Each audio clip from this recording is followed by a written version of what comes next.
This video will show you how to cancel checkout for selected reservation in a group. Hotelogix lets you cancel an already checked out reservation in just a few steps. Let us see how. Note: cancelling a checkout is possible only before the night audit is performed. Right-click the group reservation for which you wish to cancel checkout. Click Cancel Checkout option in the context menu that opens.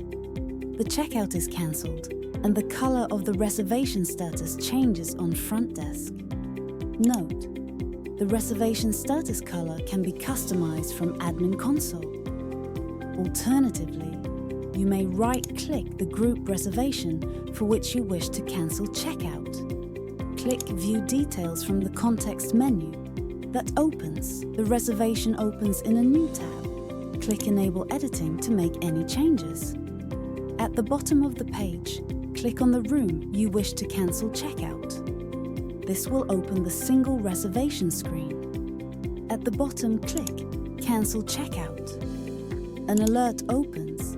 Do you wish to cancel checkout? Click OK and save.